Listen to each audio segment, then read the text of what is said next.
Coming up next on News Live at 6, it's the 18th anniversary of the September 11th attacks. Find out how people around campus are remembering those who lost their lives.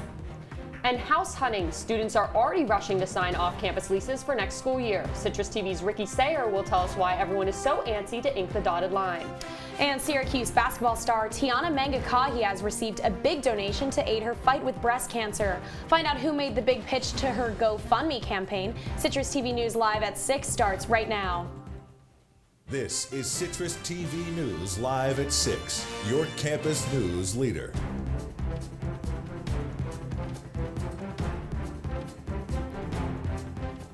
Today marks 18 years since the September 11th attacks that took almost 3,000 American lives. Good evening, I'm McElrath.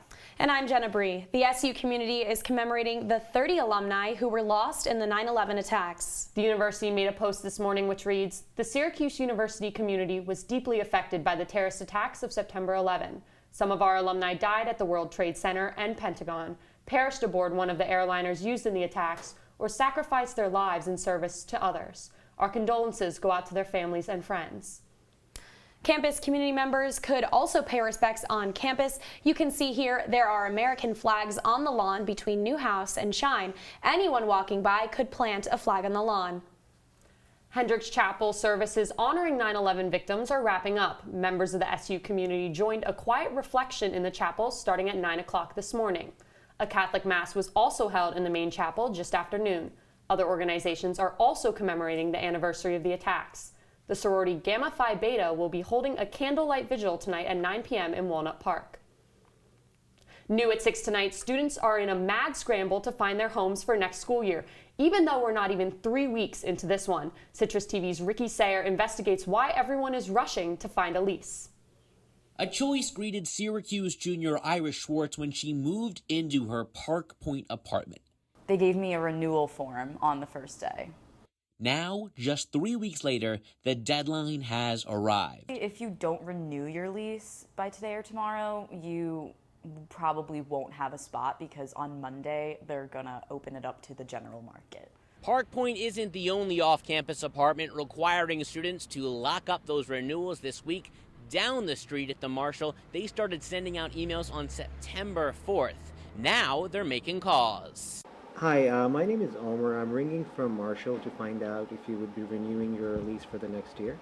The Marshall's renewal deadline actually shifted from last Sunday to this Friday. They told us they made the change to accommodate residents who wanted more time to review their lease. Over at the locally owned Copper Beach Commons apartment complex, there is no renewal deadline. So let's maybe next Tuesday? Their property manager used to be SU's director of off-campus housing. Because I believe that not every student knows what they're doing. And I also believe that if we pressure people to rent, it can turn out negative. Back at the Marshall, a member of their corporate team told us that in the 5 years they've been in the student housing business, the trend for renewal periods has moved from November to mid-September. Moving the date earlier, they told us, helps create a sense of urgency. I think it's too early because people don't know what they're doing. Some people are going to maybe live in the sorority house or a fraternity house. It's definitely a little early because it's like I just got to school 3 weeks ago and now I got to think about if I'm going to renew or not, and I'm paying a lot of money to live here. And back over at Park Point, staff are currently fielding calls from interested future residents. They'll have to act quickly. Last year, they filled up 95% of the building in 24 hours. This year, they moved the date up earlier in the hopes they fill it up even faster. Iris Schwartz doesn't seem to mind. It is a big relief to have it off your shoulders and just be able to focus on the rest of the year. Ricky Sayer, Citrus TV News. There's still time to vote for homecoming king and queen. The court was announced yesterday and features 6 women and 5 men. Students can vote online until Friday night at 7:30. Tickets are still on sale for University Union's comedy show on Friday. The show will feature SNL cast member Michael Che, as well as Sifa Sounds and Rosebud Baker. Tickets are $5 for students. You can buy them online or at the Women's Building box office. Doors open at 7:15 Friday night, with the show starting at 8. You know, when I woke up this morning, there was a little bit of rain, but it did get sunnier throughout the day. You know, it was kind of hot, but, you know, it was sunny out. I'm kind of confused why it's still this warm. It's almost mid-September, but our Citrus TV weather anchor, Carmella Boykin, is in studio to tell us what we can expect for tonight. Carmella? Thanks so much, Jenna. You're absolutely right. It was hot. It was humid today. It's not exactly what it's been for the past few days, but our temperatures right now are resting right at 78 degrees. We've got partly cloudy skies and 9-mile-per-hour winds. Checking our photo of the day sent in by Amanda Morris. If we keep moving on, we've got a nice majestic photo of the Hall of Languages, which will show up in just a minute. As you can see, the clouds behind the Hall of Languages looking nice and dramatic as they were earlier today. If you have a photo that you would like to see on Photo of the Day, make sure you send it in and you can be featured on our Photo of the Day segment. Now tonight, temps are going to get a bit cooler. We'll be right at 60 degrees with a chance of late rain and 5 to 10-mile-per-hour winds. So nothing too extreme, but those cool temperatures will move into tomorrow as well, with our high being around 66 degrees. At 9 a.m. we'll be at 62 degrees. By 3 p.m. we'll be at 65, and at 6 p.m. we'll be at 64. Like I said, we'll have some rain in the morning, but the clouds will clear throughout the day, and in the evening we'll have partly cloudy skies. That's all for now. Stick around and I'll tell you what's going to happen in my full 5-day weather forecast after the break. Back to you guys. The latest in the developments for the future of I-81, the last community meeting, is starting in Liverpool. The event was put on the calendar after Salina residents felt they needed a meeting nearby. The meeting is taking place at Chestnut Hill Middle School and will go until 8 o'clock. When the #1 team in the country comes to town, it pays off. That's according to Visit Syracuse. They told CNY Central the football game versus Clemson will bring anywhere from $7 to $9 million into the community. This weekend also marks homecoming, starting today, as SU alumni return to the area. And when disasters like Hurricane Dorian cause devastation, there are some here in central New York that answer the call for help. Citrus TV News reporter Connor White spoke with volunteers at the Upper New York Conference of the United Methodist Church. He tells us how they found ways to help others hundreds of miles away. A lot of little fancy things on them to make them fancy. We can't be fancy. They got to be very simple. They may not be fancy, but they get the job done. You fold it over again, then you fold it in. Mike Block is training volunteers at the Mission Hub in Liverpool.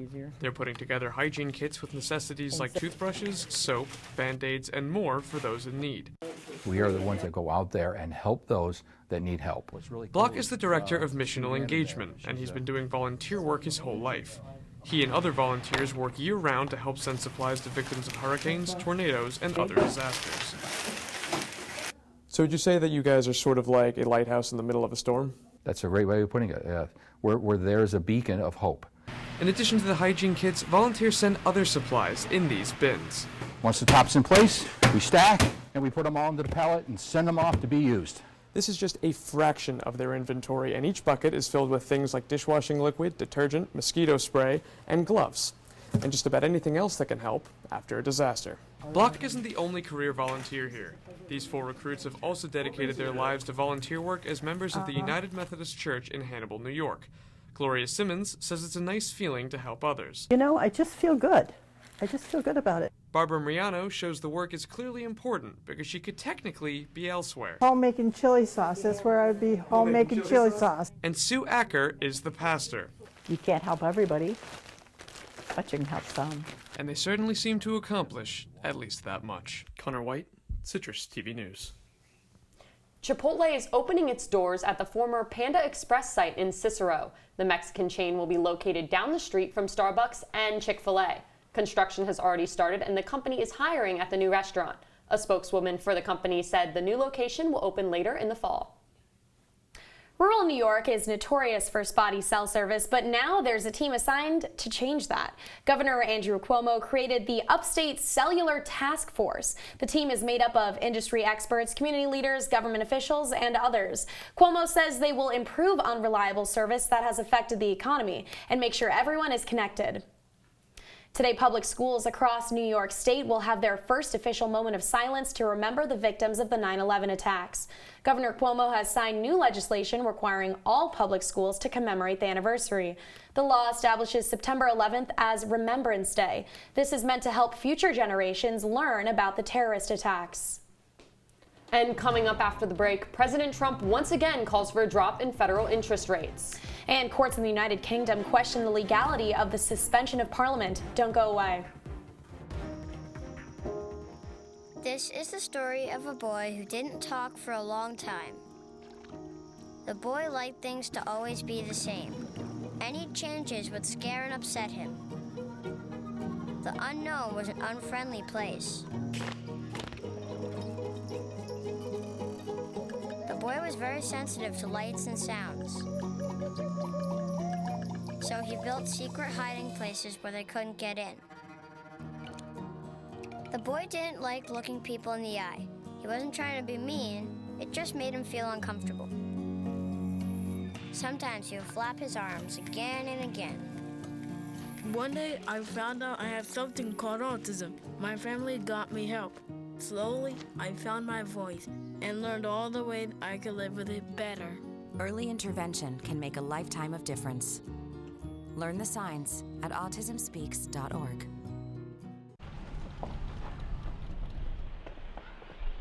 Got a quarter?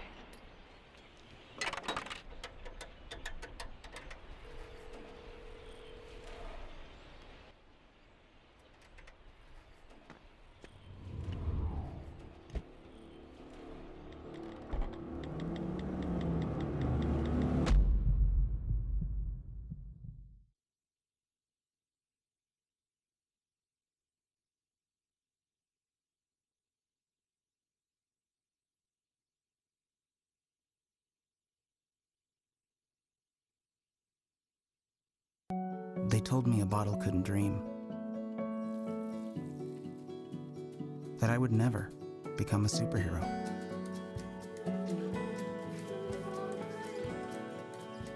But I learned how to fly. Just to come back in a new disguise. And be the hero that I've always wanted to be.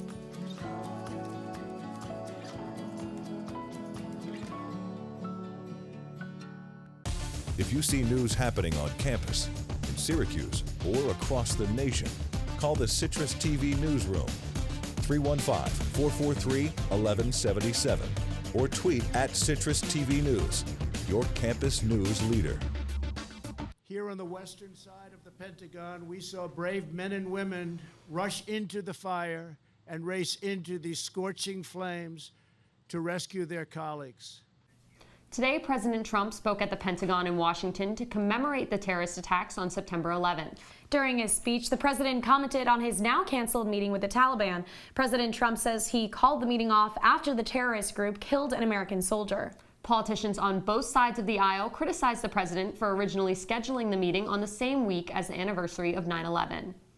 President Trump is once again calling for a decrease in the Federal Reserve interest rates. This time, he says the rate should be, quote, 0 or less. That's according to a tweet he posted this morning. Trump's tweet says the U.S. should prioritize solving its debt issues by dropping the Fed's rates. The president has been a vocal critic of his own appointee, Jay Powell, for Powell's reluctance to lower rates.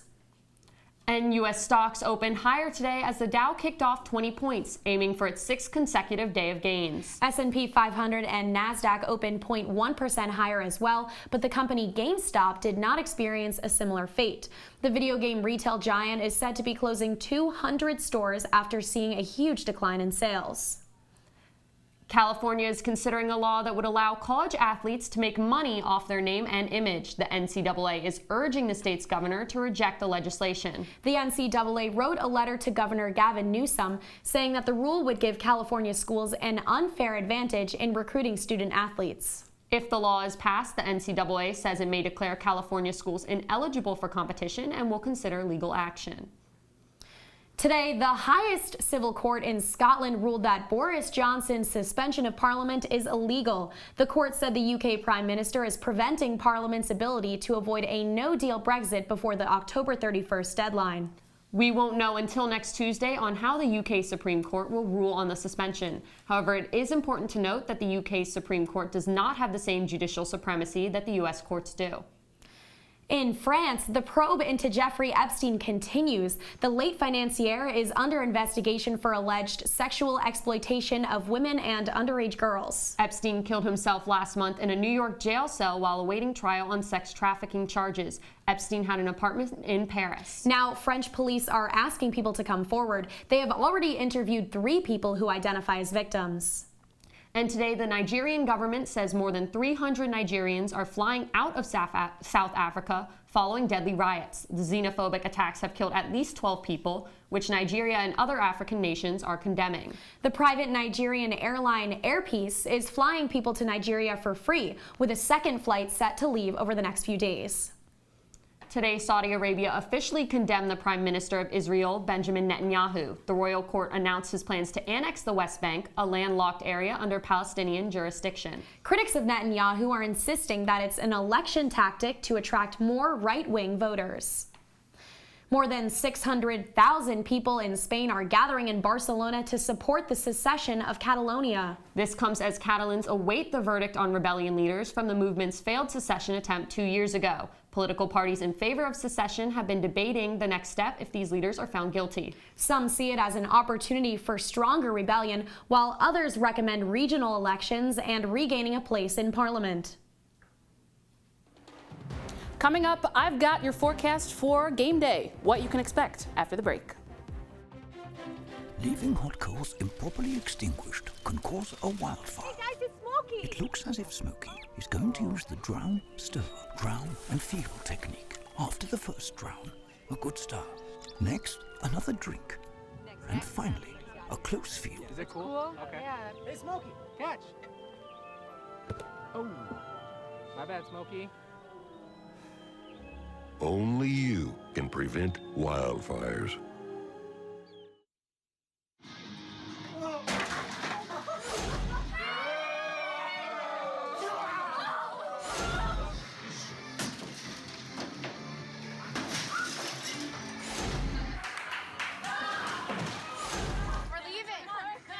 Most party fouls are pretty dumb. But if you decide to drink and drive underage, you could lose your license and your freedom. Underage drinking and driving. The ultimate party foul. They'll test you. Try to break your will. But however loud the loudness gets, however many cheese puffs may fly, you're the driver, the one in control. Stand firm. Just wait. And move only when you hear the click that says they're buckled in for the drive. Never give up till they buckle up. From the CitrusTV Weather Center, this is SU's most accurate weather forecast. Temps across the state are resting in the upper 70s, lower 80s. Here in Syracuse, we're at 78 degrees. A bit cooler as we go north up to Fulton, where they're at 75, and warmer as we head all the way down to Elmira, where they're at 83.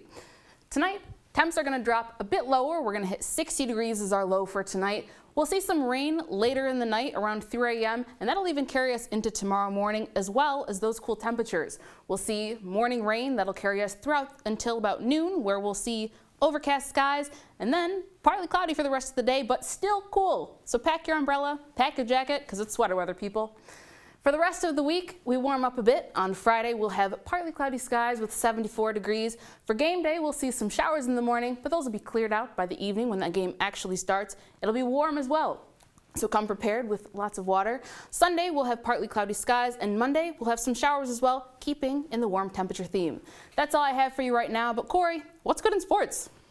You know, Carmella, I'll tell you what's not good in sports. It's the Syracuse football rush defense. They got gashed by Maryland's rush attack last week, and SU's next opponent, pretty good on the ground as well. Find out how much praise Dino Babers has for Clemson's running back. We'll catch you on the other side. Tripod. I was your above-average four-legged homie, and then wham, bam, minivan. Some people pity me. Now that's lame. I still run, fetch, and swim. And the ladies love me. I'm the ultimate wingman. Just don't ask me to high five.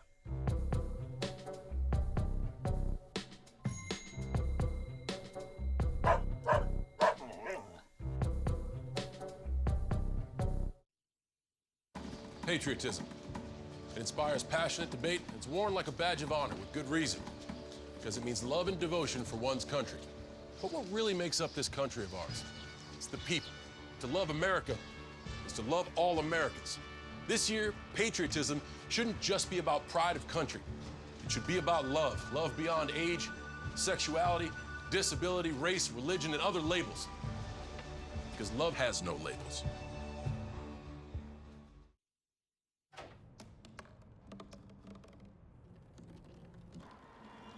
Everybody has a dream.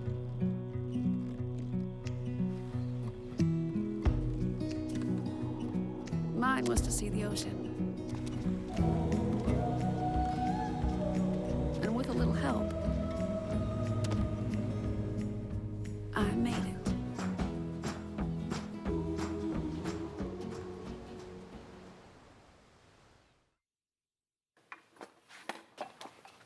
Did you hear about the pony with a sore throat? He was a little horse. Can I tell you a cat joke? Just kidding. Why couldn't the why was the basketball court all wet? Why? Because the players kept dribbling all over it. Where do cats go on vacation? New York.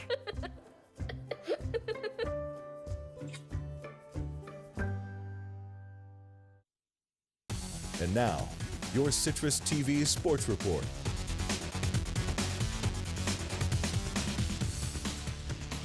Syracuse football getting ready for perhaps the most anticipated game in Carrier Dome history. And sure, there's going to be a ton of star power, lots of firepower like Tigers head coach Dabo Sweeney, quarterback virtuoso Trevor Lawrence, and everyone seems to salivate over Lawrence's future. But don't forget about the dude behind him, running back Travis Etienne. He's an absolute stud, and SU head coach Dino Babers knows it. Man, he's good. Is he good? Is he good? Wow. Yeah. He is an amazing back. He's big. He's fast. He's smart. He's a really good blocker. He's a good receiver. And what was that? 96 yards and blah, blah, blah. 2 forward passes, 1 on 4th down. I think the other one was a horizontal or a bubble. And you just turned around and handed him the ball. I mean, he's an NFL player in college football.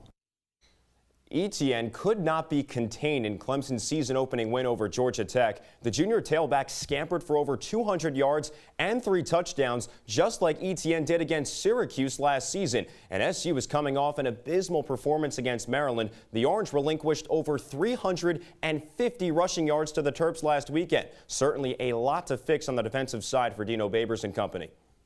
And Syracuse women's basketball standout Tiana Monacahia continues to feel the love from around the nation. The Australians' GoFundMe page, which opened up this morning, has already reached the initial goal of $10,000. Monacahia's mother set up the page to help the family's flights from Australia to Syracuse, and a large portion of the donations came from fellow Aussie and 76ers player Jonah Bolden, who gave over $4,000. Monacahia previously announced she will sit out this upcoming season to gear up for the 2020-2021 campaign.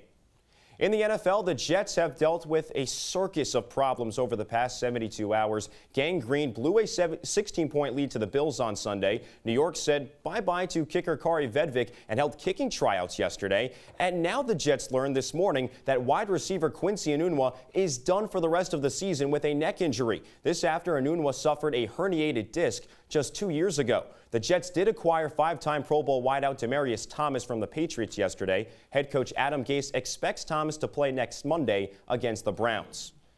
And here's a head-scratcher for you. The United States men's basketball team has been eliminated from the FIBA World Cup. France took down the U.S. 89-79 in the quarterfinal over in China this morning. The Americans had a 58-game international winning streak when using a roster fully comprised of NBA players. Well, that streak is now over. French center and Jazz All-Star Rudy Gobert paved the way with 21 points and 16 boards. France advances to play Argentina in the semifinals. And finally, in Major League Baseball, the Yankees look to bounce back after the Tigers' 12-11 marathon victory last night. CC Sabathia returns off the injured list to pitch for the Pinstripes. Meanwhile, the Mets host the Diamondbacks at Citi Field. The Amazons kind of hanging around right now. The Mets trail the Cubs by 3 games for the second wild card spot in the National League.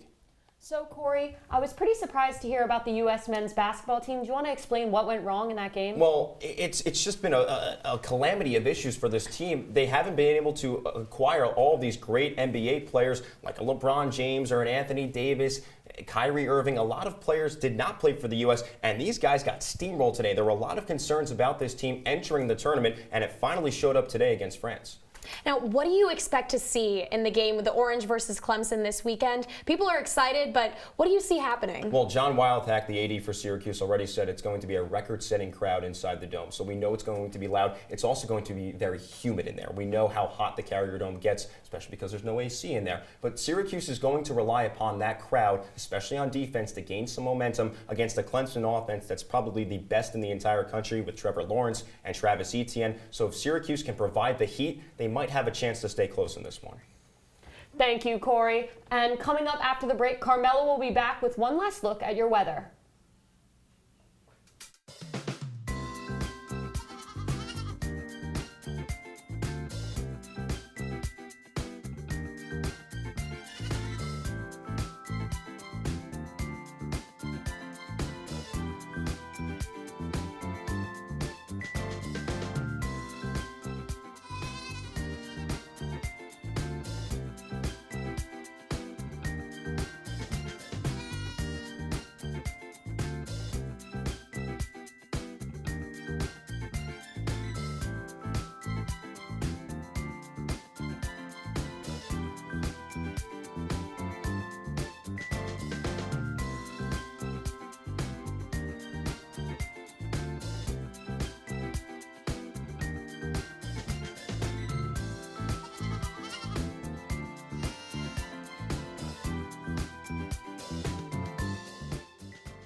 I see you mobbing over her. Let's go.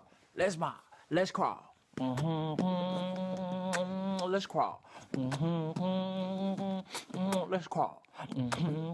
Hey, yo, we mobbing. Come on, girl. Let's crawl. Hey, yo, let's crawl. Hey, yo, let's crawl. Hey, let's crawl. Hey, yo, let's crawl.